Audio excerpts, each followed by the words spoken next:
만물이 서로 그물망처럼 얽혀 있음을 불교에서는 알고 있었다.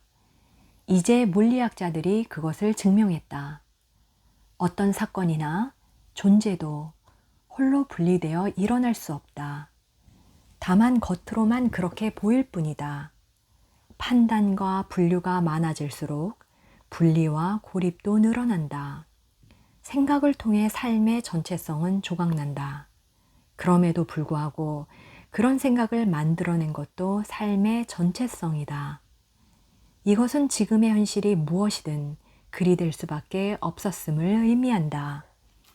언뜻 보기에 말도 안 되는 사건이 우주의 전체성 안에서 어떤 역할을 하는 것인지 우리는 아무래도 알 길이 없다. 하지만 광대한 우주의 전체성 안에서 그 사건은 부득이한 필연이었다고 인정해버리면 당신은 현실을 받아들이는 제1보를 내디딘 것이다. 그것은 삶의 전체성과 다시 한번 조화를 이루는 것이기도 하다. 진정한 자유를 원하는가? 고통을 끝내고 싶은가?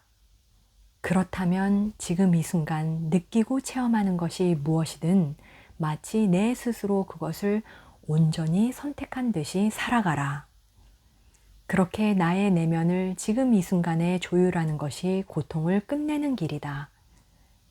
고통은 정말 필요한 것인가? 필요하기도 하고 필요하지 않기도 하다. 지금까지 겪은 고통이 없었다면 나라는 사람은 깊이가 부족했을 것이다. 겸손과 자비도 없었을 것이다. 그랬다면 지금 이 책도 읽고 있지 않을 것이다. 고통은 에고의 단단한 껍질을 부순다. 그러다가 어느 날 고통이 목적을 다하는 순간이 온다. 나에게 더 이상 고통은 필요 없다고 깨닫는 그 순간까지만 고통은 필요한 것이다. 불행은 생각이 만들어낸 나의 정체성을 필요로 한다. 나의 이야기를 필요로 한다. 그리고 불행은 과거와 미래라는 시간을 필요로 한다. 나의 불행에서 시간을 제거해버리면 남는 것은 무엇인가? 이 순간의 그러함 뿐이다. 그러한 것은 무엇인가? 이 순간 내가 낙담, 성마름, 긴장, 분노를 느낀다는 것, 심지어 역겨움까지 느낀다는 것이다. 하지만 그것은 불행이 아니다. 개인적인 문제도 아니다. 인간의 고통에 개인적인 것은 없다. 다만 몸 안, 어디에선가 느끼는 강렬한 압박감과 에너지일 뿐이다. 그것이 나의 전념에 닿았을 때 감정은 그저 감정으로 남을 뿐 생각으로 변하여 현실에 대립하는 불행한 나를 만들지 않는다. 감정을 있는 그대로 허용할 때 무슨 일이 일어나는지 지켜보라. 머릿속에서 일어나는 생각 하나하나를 다 사실이라고 여길 때 많은 고통과 불행이 일어난다. 나를 불행하게 만드는 것은 주변 상황이 아니다. 육체적 고통은 줄 수 있겠지만 그것들이 나에게 불행을 주지는 않는다. 나를 불행하게 만드는 것은 나의 생각이다. 상황에 대한 나의 주관적 판단, 나의 이야기가 나를 불행하게 만드는 것이다. 지금 내가 하고 있는 생각이 나를 불행하게 만들고 있다. 이것을 깨달을 때 내가 무의식 중에 생각이 나라고 동일하게 여겼던 습관을 타파할 수 있다. 날씨도 거지 같군. 애프터 신청도 안 해주다니 그 남자는 밥맛이야. 그녀는 나를 실망시켰어.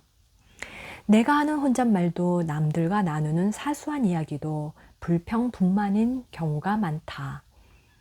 그것은 위축되는 자아상을 보강하기 위해 무의식 중에 만들어지며 언제나 나는 오른쪽, 남이나 사물은 그른 쪽이 되어야 한다. 내가 옳다는 생각은 우월감을 주어 거짓 자아를 키운다. 그로 인해 적을 만든다. 그렇다. 에고는 자신의 경계선을 정의해 줄 적이 필요하다. 때로는 날씨마저도 적의 역할을 한다. 습관적인 비판과 감정적 위축 때문에 내 삶에 들어오는 사람과 사건에 나는 늘 대립했다. 이것은 모두가 스스로 자초한 고통임에도 불구하고 나만 그것을 모르고 있다. 에고가 만족하고 있기 때문이다. 에고가 가장 좋아하는 액세서리는 불평과 대립이다. 내가 만들어낸 이야기가 없다면 삶은 얼마나 단순 소박할까? 지금 비가 온다. 그 남자가 전화를 하지 않았다. 나는 거기 갔다. 그녀는 오지 않았다. 고통스러울 때, 불행할 때, 지금 이 순간의 현실과 온전히 함께 머물라. 지금 이 순간의 드넓은 공간 안에서는 불행이나 고통이 살아남지 못한다. 주어진 상황을 마음속으로 바람직하지 않은 것, 나쁜 것으로 명명하고 분류할 때 고통은 시작된다. 당신은 주어진 상황을 원망하고 원망은 그것을 개인적인 것으로 만들어 대립하는 나를 이끌어낸다. 명명과 분류는 습관화된 것이지만 타파할 수도 있다. 먼저 작은 것부터 명명하지 않는 연습을 하라. 예를 들어 비행기를 놓치거나 컵을 깼거나 진창에 넘어졌을 때 그것을 나쁜 것, 고통스러운 것으로 명명하지 않는 것이다. 그 순간의 그러함을 즉시 받아들이는 것이다. 주어진 상황을 나쁜 것으로 명명할 때 내면의 정신적 위축이 일어난다. 하지만 아무런 이름도 붙이지 않고 있는 그대로 내버려 두는 순간 놀라운 힘이 내면에 생긴다. 정신적 위축은 삶 자체의 힘을 차단시킨다. 그들은 선악을 판단하는 지식의 나무에서 과실을 따먹었다. 하지만 이제 선악을 넘어서야 한다. 그러려면 무엇이 다가오든 좋은 것, 나쁜 것이란 명명을 삼가야 한다. 습관적 명명을 넘어설 때 우주의 힘이 나를 통해 작용한다. 어떤 체험이 다가오든 대립하지 않고 수용하는 관계를 이룰 때 전에는 나쁜 것이라 부르는 것들이 삶 자체의 힘을 통하여 당장은 아니더라도 빠른 시간에 바뀌는 것을 볼 수 있다. 주어진 체험을 나쁜 것으로 명명하지 않을 때 내면으로 받아들이면서 예라고 말할 때 상황을 있는 그대로 놓아둘 때 무슨 일이 일어나는지 잘 살펴보라.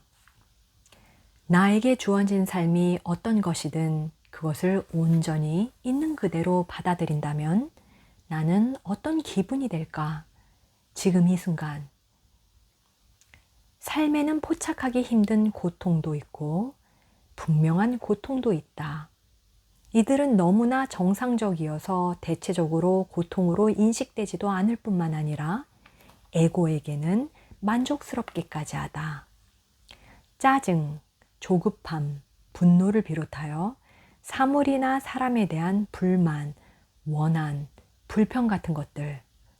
그런 온갖 형태의 고통이 생기는 순간 바로 알아차리는 법을 당신은 배울 수 있다.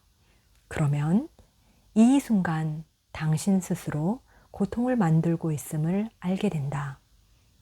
스스로 고통을 만드는 습관을 가진 사람은 다른 사람들에게도 고통을 만들어준다. 이런 무의식적인 마음 양상은 고통이 일어나는 대로 알아차리는 인식작용을 통해 멈출 수 있다. 자신의 마음을 명료해 보면서 스스로 고통을 만들 수는 없다. 이것이 바로 기적이다. 겉으로 보기에 나쁜 것, 악한 것으로 보이는 모든 조건과 사람과 상황 뒤에는 커다란 선이 감추어져 있다. 내 안과 밖의 현실을 내면에서 받아들일 때 그것은 스스로 모습을 드러낸다. 악에 저항하지 말라는 인류 최고의 진리 중 하나다. 만성적인 육체의 통증은 가장 엄한 스승이라 할 수 있다. 그 스승은 저항은 아무런 소용이 없다고 가르친다. 고통받지 않으려는 마음은 지극히 정상이다. 하지만 그런 저항을 놓아버리면, 그래서 고통이 거기 있도록 허용하면 내면에서 고통이 미약하게 남아 분리되는 것을 볼 수 있다. 나와 고통 사이에 공간이 생긴 것이다. 이것은 내가 의식하면서 기꺼이 고통을 받는다는 뜻이다. 의식적으로 고통을 받을 때 육체의 통증은 내 안에 있는 에고를 빠르게 불태워버린다.